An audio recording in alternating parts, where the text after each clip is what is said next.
Bom dia. Nós estamos aqui hoje iniciando a celebração do nosso mês de aniversário. Estivemos semana passada lá no passeio. Quem esteve no passeio semana passada? Foi bom, gente? Foi muito bom, né?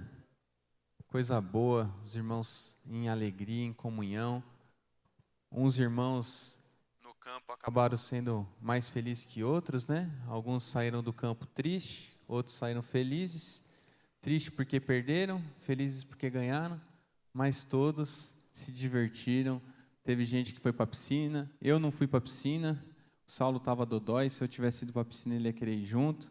Mas foi um tempo maravilhoso, né? Às vezes a gente está acostumado só a viver aqui olhando um para os outros na igreja e a gente acaba tendo mais comunhão e contato com as pessoas que estão mais próximas na célula, e nesse ambiente a gente consegue desfrutar da amizade e da companhia de alguns irmãos que por vezes estão mais distantes, né? E aí é um momento de muito prazer, muita alegria, onde a gente pode provar um pouquinho daquilo que vai ser o céu, porque lá no céu a gente vai ter tempo para desfrutar de comunhão e adoração ao Pai eternamente. Quantos creem nisso?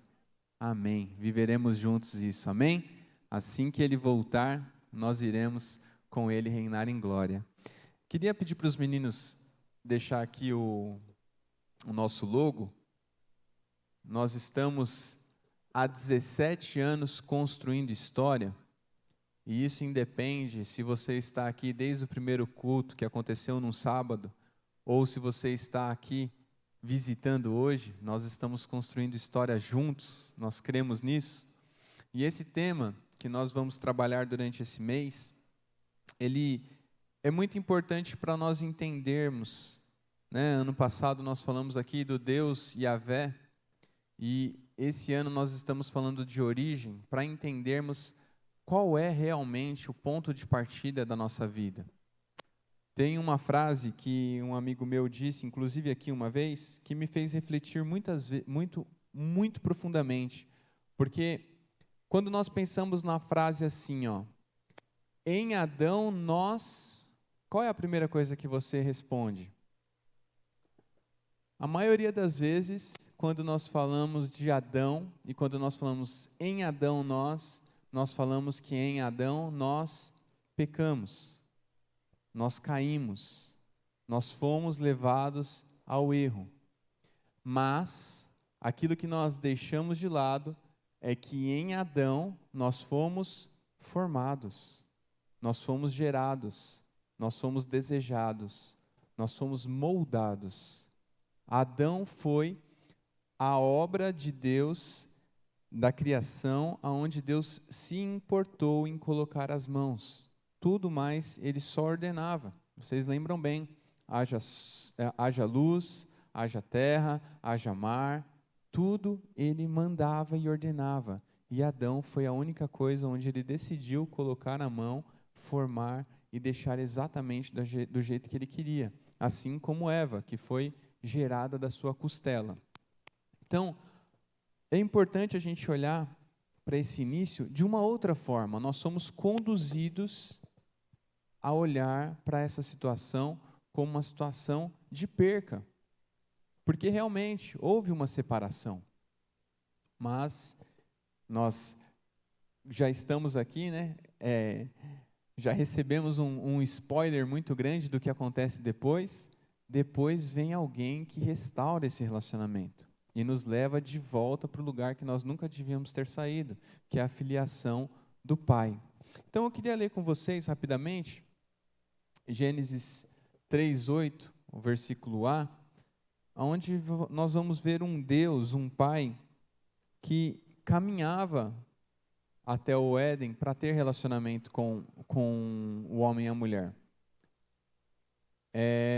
Quando o homem e a sua mulher ouviram o som do Senhor Deus, que caminhava pelo jardim, ao sopro do vento do dia, esconderam-se da presença do Senhor, entre as árvores do jardim. Próximo, Rê. O Senhor Deus, porém, chamou o homem e perguntou: onde você está?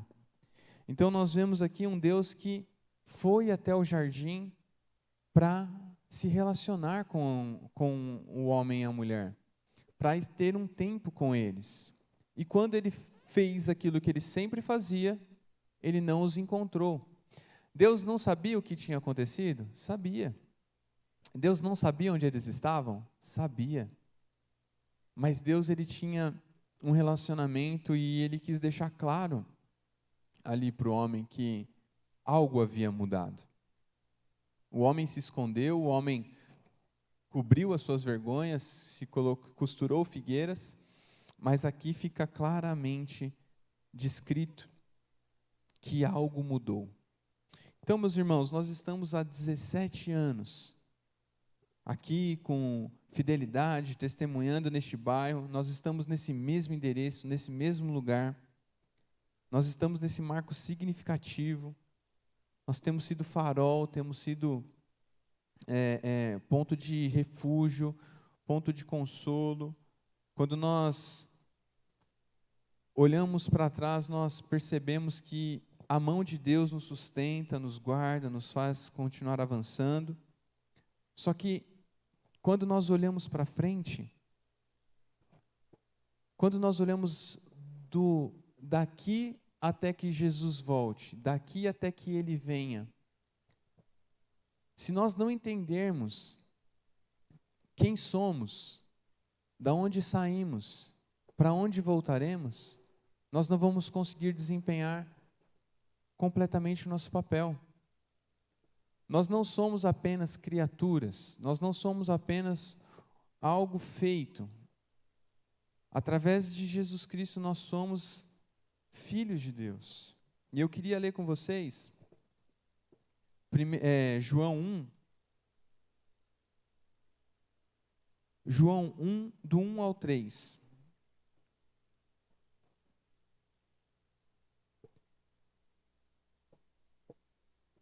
Só esperar o Renato colocar para a gente lá. A palavra de Deus diz assim: no princípio era a palavra, e a palavra estava com Deus, e a palavra estava nele. Aquele que é a palavra estava com Deus no princípio. Todas as coisas foram feitas por intermédio dele, sem ele, nada do que existe teria sido feito. Então vocês repararam aqui que no versículo 3 está escrito que por meio dele, Deus criou todas as coisas, e sem ele, nada foi criado. Nós somos criados por Deus, certo? Então, quando nós entendemos que Deus nos criou juntamente, nesse ponto aqui, onde Jesus já estava, onde Jesus já estava presente, e nós somos criados por meio dele, e sem ele nada foi criado, vocês entendem que não existia um plano B, não tinha algo ainda a ser feito. Desde a criação, desde antes da criação, desde o suspiro soprado na narina de Adão, tudo já estava determinado. Tudo aquilo que nós precisávamos já havia sido feito. Deus, sabe, nós temos visto nesses dias um grave problema que está acontecendo na saúde em relação à bebida alcoólica, né? As pessoas estão ingerindo algo que tem feito mal para o seu corpo, tem deixado pessoas cegas, pessoas passando mal, algumas vieram a óbito, e aí estão correndo atrás de antídoto, estão querendo trazer uma maneira de sanar esse problema, e aí as pessoas estão desesperadas. Só que quando Deus nos criou, e existia um problema, existia uma iminência de que nós iríamos pecar e iríamos se afastar do Pai, Ele já tinha criado a solução. A solução já estava ali, do lado dele. Quando Ele estava criando o homem, quando Ele estava pensando em fazer o homem, Ele já sabia tudo o que era necessário para que esse homem pudesse se tornar filho dele. Não foi um remendo, Não foi o homem pecou e aí eles falaram, e agora, o que nós faremos? Eles já sabiam. Não existia nada faltando. Quem aqui já montou um quebra-cabeça? Eu já montei, não gosto mesmo. Eu acho muito chato, mas tem gente que adora. E por vezes você está vendo aquele quebra-cabeça e você está ali literalmente quebrando a cabeça e falta uma peça. E aí, teoricamente, você fala para mim, mas Gui, faltar uma peça é o mais fácil. Só que aí você não encontra a bendita da peça. Você não sabe se foi para debaixo do sofá, você não sabe se o cachorro comeu, você não sabe se seu filho jogou fora. E aí, o que você faz? Fica lá faltando um pedaço. E por vezes, a gente olha esse grande panorama, essa grande história, essa grande verdade que está na palavra de Deus, e a gente fica achando que falta um pedaço. Às vezes a gente fica achando que precisa encaixar algo ali ainda. Às vezes a gente fica ainda atrás. Às vezes a gente procura satisfazer a nossa alma em outras coisas, procura algo para ocupar a nossa mente. Só que, meu irmão, deixa eu te explicar uma coisa, não tem peça nenhuma faltando. Já está tudo no lugar. A solução para os seus problemas já foi feita. O lugar onde você foi retirado pelo pecado já está disponível novamente. Não existe nada faltando.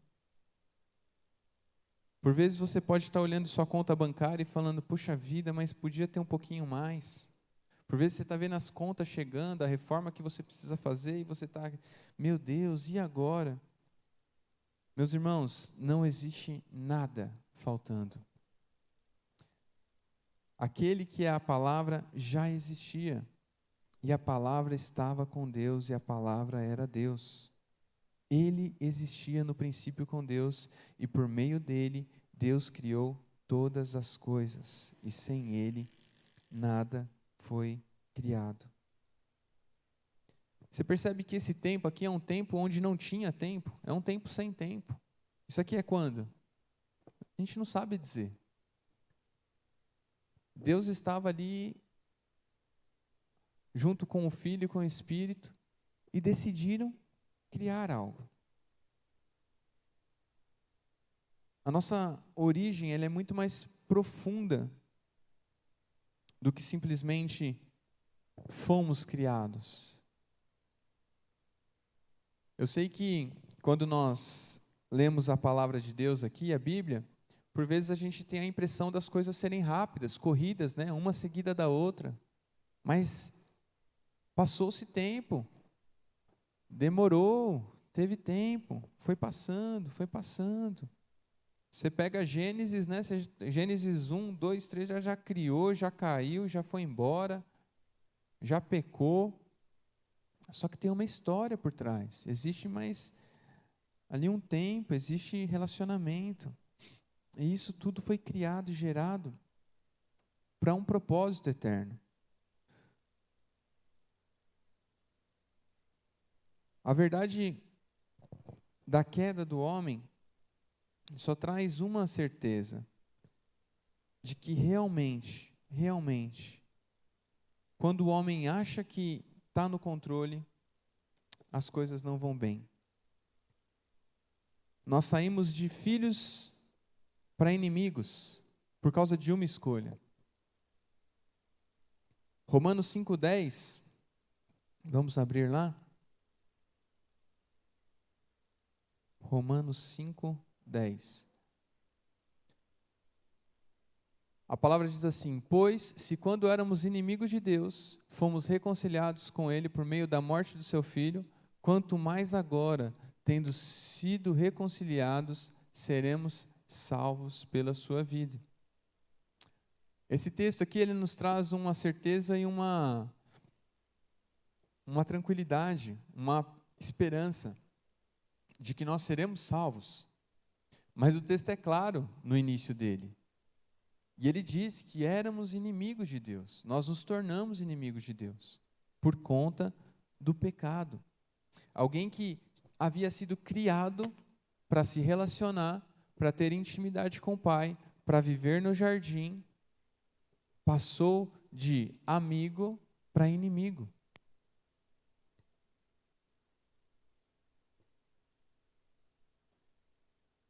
Essa nova realidade foi um novo mundo para aquele casal. A comunhão perfeita foi quebrada. Eles foram totalmente levados para algo assim que eles não imaginavam. Em Gênesis 3 nós vemos, né, essa desobediência ali de Adão e Eva. É sempre aquela história, né? Eva errou, né? A mulher que tu me deste. Adão, quando Deus dá uma apertada lá nele, ele fala: a mulher que tu me deste me deu do fruto. E aí a gente já vê que ali está faltando algo que era essencial da posição dele se colocar na frente e falar: não, eu fiz errado, eu cedi, eu errei. E não, ele já estava ali no mal do pecado, transferindo a culpa. E por muitas vezes é aquilo que nós fazemos. Todo mundo é errado, menos eu. Quem aqui é casado? Você casado, você consegue pedir desculpa ou perdão sem justificar o porquê que você fez aquilo? Fala a verdade. A maioria das vezes lá em casa, meus irmãos, a grande questão é: não precisa explicar, só pede perdão. Mas, não, mas eu fiz porque, não, mas olha, não, mas você também, não, mas olha. Por que é tão difícil, irmãos? Por quê? O que mudou dentro da gente que não faz ser possível a gente reconhecer? Esses dias eu vi um pessoal brincando que tinha uma árbitra apitando um jogo, ela marcou uma falta, acho que um pênalti, e o VAR chamou ela. Todo mundo sabe o que é VAR, né? É um vídeo onde as pessoas ali conversam com o juiz do jogo para falar, para ele rever um lance. Enfim, ela apitou um pênalti, deu o pênalti, o time pegou a bola para bater o pênalti, o VAR a chamou. Ela foi no vídeo, e aí o VAR mandou ela olhar melhor o lance, e aí ela voltou para o campo e anulou o pênalti. E aí os caras estavam falando que aquilo era histórico, porque pela primeira vez na história, uma mulher reconheceu que estava errada daí, com transmissão ao vivo para o mundo, cara. E é uma brincadeira, mas por vezes isso acontece. E não só com a mulher, com o homem também. Às vezes a gente não reconhece, é porque fica essa aura, né, em cima da mulher, que a mulher nunca está errada, que ela sempre está certa, enfim. Não é esse o assunto. Mas eles estavam dizendo que foi assim, a primeira vez no ato público que a mulher reconheceu que estava errada. Mas, irmãos, o que nós precisamos entender é: existe um porquê. E esse porquê já foi quebrado. Nós não precisamos mais viver nesse porquê. Ah, eu sou assim porque. Ah, eu sou assado porque. Ah, eu sou porque. Não existe, não tem mais necessidade desse porquê. Você já recebeu algo que te liberta desse porquê. Vamos ler Colossenses, deixa eu achar aqui. Se eu não me engano é 1, 16 e 17. Abre para a gente, por favor, Rê. Pois por meio dele foram criadas todas as coisas nos céus e na terra, as visíveis e as invisíveis, sejam tronos, sejam soberanias, quer poderes, quer autoridades, todas as coisas foram criadas por ele e para ele. Nós estamos vendo aqui alguém, irmãos, que é detentor de poder, autoridade. Ele é antes de tudo. Então, tudo aquilo que nós podemos colocar como empecilho, irmãos, tudo aquilo que nós podemos colocar como frustração, como problema essa mesma pessoa aqui, ó, esse que é por ele e para ele. Na cruz ele já decretou, na cruz ele já trouxe o antídoto, na cruz ele já trouxe a peça que faltava. E aí nós somos transportados novamente para o nosso lugar de origem, que é um lugar de relacionamento com o Pai. É um lugar onde nós podemos ter comunhão com o Pai. O véu se rasgou, não existe mais separação. Essa separação que foi originada em Gênesis 3, ela acaba.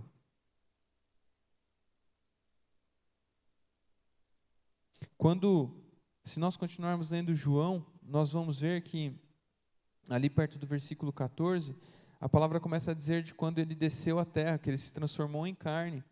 E ao se transformar em carne, ele habitou entre nós, nós podemos ver a glória dele, e um dia essa glória será face a face. Então, Jesus, que é a palavra, ele se fez homem para nos reconciliar com Deus, e ele veio para restaurar a nossa conexão com a nossa verdadeira origem. E essa origem, ela é totalmente restaurada na promessa dessa filiação divina. João 1,12, vamos ler João 1,12. João 1,12 diz assim: mas a todos que crerem nele e o aceitarem, ele deu o direito de se tornarem filhos de Deus. Você crê nessa verdade? Não é o Guilherme que está falando isso, é a palavra de Deus. Você quer algo melhor do que ser filho de Deus? Não existe, meu irmão. Não existe. A nossa vida, a nossa história, os nossos dias, eles devem ser de pessoas que entenderam essa razão, esse propósito. Eu e você, nós temos que ser como bandeiras que levam essa notícia. De longe as pessoas olharem e verem que existe algo diferente. Quando nós decidimos entender, porque é uma decisão, não é só, por exemplo, você que está aqui hoje, às 10h20 da manhã, alguns estão aqui desde as 7 horas, alguns chegaram às 8, alguns chegaram às 9, enfim, você que está aqui nessa manhã, você tomou uma decisão. E muito do que nós vivemos e temos vivido como igreja local, neste lugar, é por conta dessa decisão. É por conta de você entender que você tem um propósito. É por conta de você entender que existe algo a mais. Você é uma parte essencial desse corpo. Vamos para aqueles clichês, né? Olha para o seu irmão do lado e fala assim: meu, você é fera. Você é importante demais. Você é alguém que abraça o desafio. E tudo isso que você está falando para essa pessoa aí, imagina que é um espelho, porque é o que você é. E por vezes nós acabamos vivendo a rotina e os problemas e as dificuldades e a gente se esquece dessa verdade. A gente se esquece de quem nós somos. Vocês lembram qual que foi o ponto crucial para Satanás enganar a Eva? Foi ter enganado ela literalmente, ela não sabia mais quem ela era. A palavra de Deus nos ensina que o homem foi criado à imagem e semelhança de Deus. A mulher foi retirada da costela do homem, certo? Então vamos para a conta de matemática. Se o homem é semelhança de Deus, e a mulher foi feita de uma parte do homem, a mulher é semelhança de quem? Consequentemente de Deus. Você podia ter falado do homem, ok? Homem igual a Deus. E aí qual que foi o papel papinho que o diabo falou para Eva lá no Éden, para enganá-la?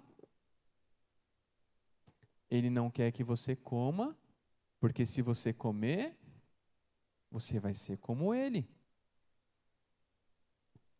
E aí, às vezes, a gente lê assim, a gente fala assim, mano, que mulher burra, velho. Ela já era. Como que ela foi atrás de algo que ela já é? E sabe quem é assim? Eu e você. Você acredita que por muitas vezes, a maioria das vezes, que nós quebramos a cara, é porque nós vamos atrás de coisas que nós não precisamos porque já temos. Lembra que eu falei da pecinha do quebra-cabeça? Por muitas vezes a gente se coloca em roubada porque a gente acha que está faltando um pedaço. Quando esse pedaço já foi completo em Cristo Jesus. Uma vez eu falei aqui, irmãos, que a gente fica atrás da obra, né? Deus vai fazer uma obra na minha vida, Jesus vai fazer uma obra na minha vida. Já está feito. A cruz é a melhor obra que Jesus podia ter feito por você. Agora o resto é contigo. O que você vai fazer com esse presente que Ele te deu, que é ser filho de Deus, depende de você.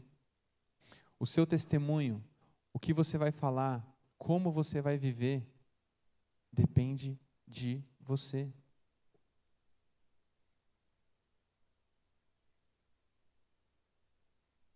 Às vezes é louco a gente parar para pensar que a gente recebe a notícia de que somos príncipes, reis, rainhas e queremos viver como escravos.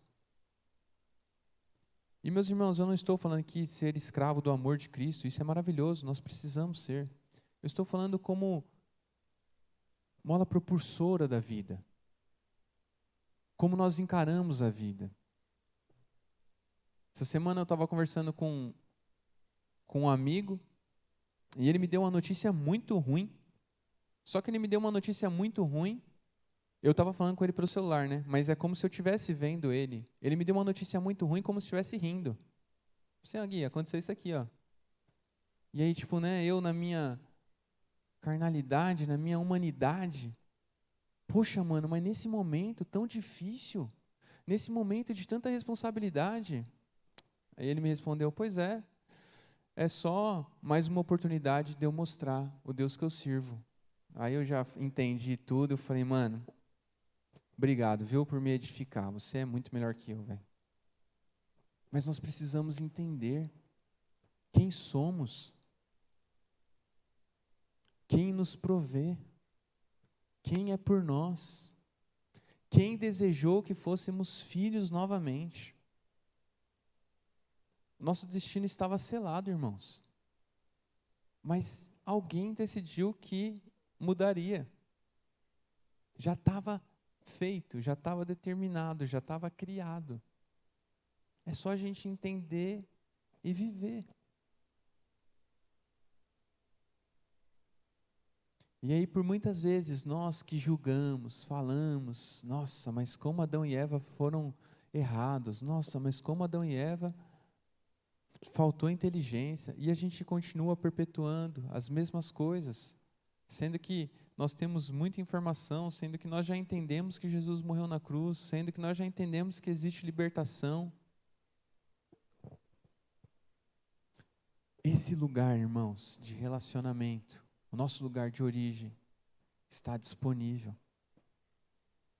E ele pode ser no seu quarto, ele pode ser no caminho do trabalho, ele pode ser no trem, pode ser no carro. O seu lugar de relacionamento com Deus pode existir novamente, meu irmão.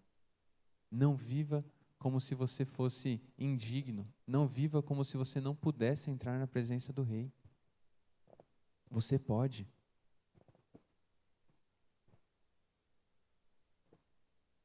Eu acho engraçado, né, irmãos? Porque vocês me conhecem, eu sou alguém que alguns diriam engraçadinho, né? Eu gosto de dar risada, de fazer os outros rir. Mas É engraçado, né, que na Bíblia não existe nenhum outro relato de um animal conversando com o ser humano. Ou tem? Hã? A mula, mas depois, né, tia? Lá na frente, né? No Éden. Vamos trazer vamos afinar o filtro. No Éden, tem alguma a outra, outro animal que conversa com o ser humano no Éden? Tinha animal lá, não tinha? Tinha bastante animal, né? Adão nomeou todos os animais lá, né? E aí a serpente se apresenta para Eva, começa a conversar com ela, e às vezes eu fico viajando, falo assim, cara, como é que ela achou normal? Tipo, aí eu não sei, será que os outros falavam também? Aí eu já vi gente falando que a culpa também nisso é de Adão, que não estava conversando com Eva, ela estava precisando desabafar, estava precisando de alguém para conversar. Mas não é louco isso, irmãos? Como naquela situação, Eva, ela deu ouvido, ou conversou, ou deu oportunidade para um ser estranho colocar uma verdade nela, dar uma sugestão a ela, e ela abraçar aquilo de tal forma, se esquecendo de tudo. E volto a dizer, por muitas vezes nós ficamos aqui, poxa vida, como pode? Eva, nossa. Tem algumas vezes eu conversando com alguns amigos, aí falam que a primeira coisa que eles vão querer fazer no céu é pegar Adão. Falam assim, cara, eu sofri por sua culpa. Mas quantas vezes, irmãos, com mais informação, com mais propriedade, com a palavra de Deus, quantas vezes a gente não faz igual? Quantas vezes nós não escolhemos ser enganados? Quantas vezes acontece uma situação e quando você pode se tornar ali quem você é na sua origem, filho de Deus, você decide ser um instrumento do mal. Você decide dar lugar à raiva, dar lugar à ira, dar lugar ao maligno. Quantas vezes, meu irmão? O Espírito Santo dentro de nós. Vocês lembram bem, a palavra de Deus diz que de todos os homens nascidos de mulher, o maior deles é João Batista. Mas todos aqueles que são nascidos do Espírito são maiores que João Batista. Por que a gente esquece disso? A gente esquece que tem o Espírito Santo em nós. Nós não podemos, irmãos, nos esquecer dessas coisas. Isso precisa estar gravado no nosso coração. Quem somos? Para onde vamos? De onde viemos? Qual é a nossa origem?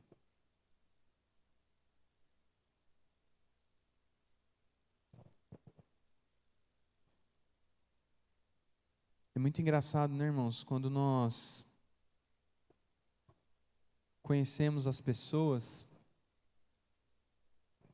nós entendemos a intenção no coração e o desejo, como o que fala, o que sai daquela boca, pode causar um impacto bom ou ruim em nós, não é mesmo? Estava brincando aqui com alguns amigos,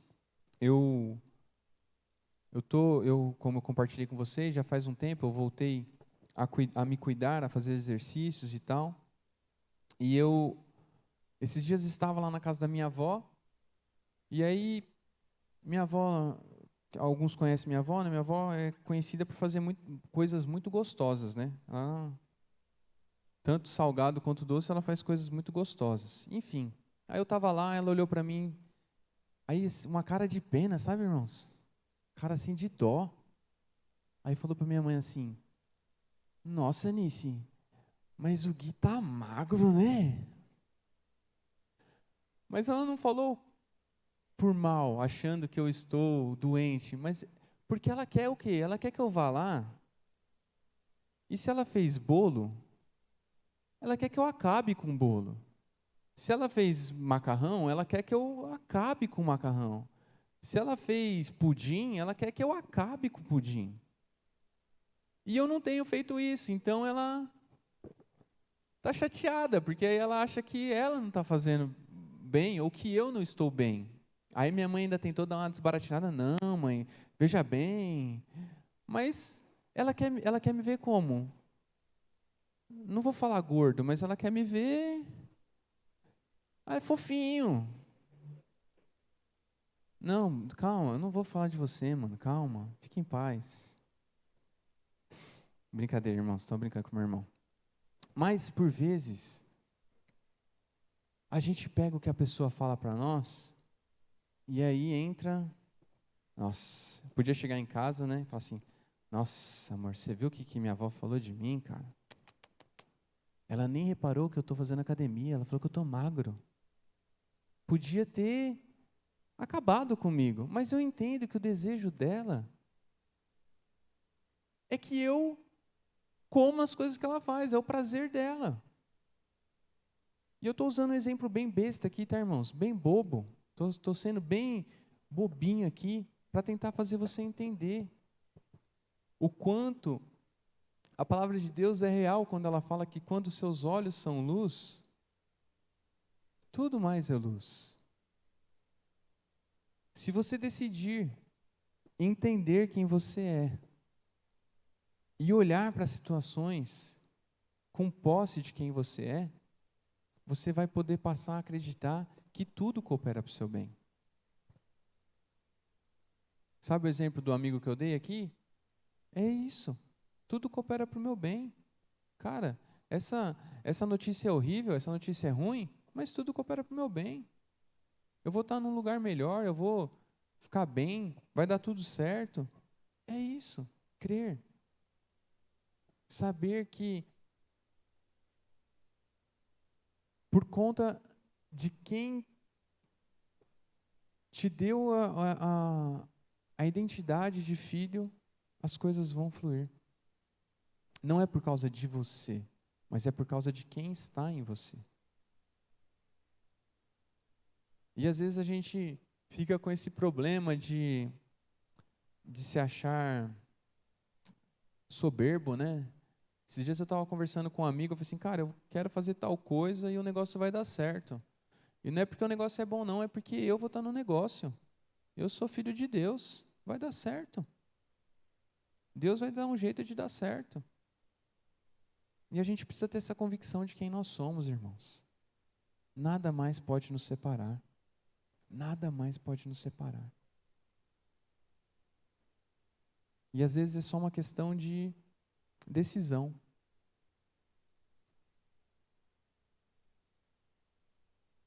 Estou num propósito com um amigo meu aí, 30 dias sem açúcar, irmãos. Da última vez que eu fiz isso, eu perdi quase 30 quilos. Foi por causa da dengue também. Mas eu já tinha perdido 20 antes da dengue. Teve até um irmão aqui na igreja que um dia me olhou aqui na igreja assim, tipo assim, ô Gui, chega aí, mano. Aí eu fui e falei, fala, mano. Disse, mano, você tá bem, velho? Tá tudo certo, você não tá doente? Eu falei, não, mano, tô só sem açúcar e peguei dengue. Tá certo que eu fiquei um pouquinho mais que 30 dias. Eu fiquei, acho que foram 6 ou 8 meses sem açúcar. Mas é uma questão de decisão, de controle. Aí você fala, Gui, você estava bitolado? Não, eu comecei. Foi exatamente nessa época, eu não sabia do que fazer o jejum. Aí eu peguei e falei para Isa assim, amor, eu vou ficar sem comer doce. Aí, ajudadora idônea, auxiliadora, alguém que abençoa a vida do outro, falou assim, doce é muito fácil, fica sem açúcar. Aí, vocês me conhecem, não gosto de perder. Falei, tá bom, eu fico então. Eu fico. Falei, mas e você, vai ficar sem o quê? Aí ela ficou sem farinha de trigo.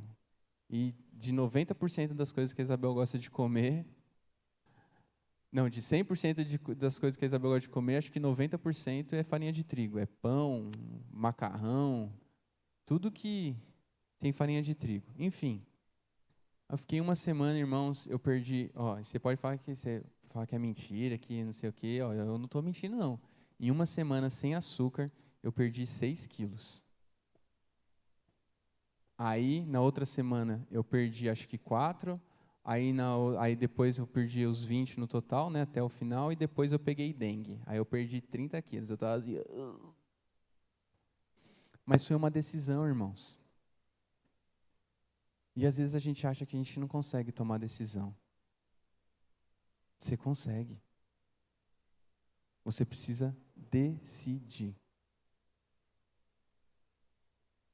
Você precisa decidir quem você é. Você precisa decidir por onde você anda. Você precisa decidir o testemunho que você dá. Você precisa decidir entender a verdade de Jesus na sua vida. Você não é mais um. Você é alguém que foi salvo para ser reconciliado, para ser filho de Deus e dar essa notícia a outras pessoas. Não se engane. Não se engane. Não deixe a serpente te enganar. Não dê ouvidos à serpente. Não falta nada em você. Não falta nada em você. Você é exatamente da forma e do jeito que Deus desejou que você fosse. E tudo que você precisa já foi feito na cruz. A vida eterna é o melhor presente que você podia receber. E você já recebeu. Então viva como alguém que recebeu um presente precioso e entregue essa notícia para outras pessoas. Não permita que você seja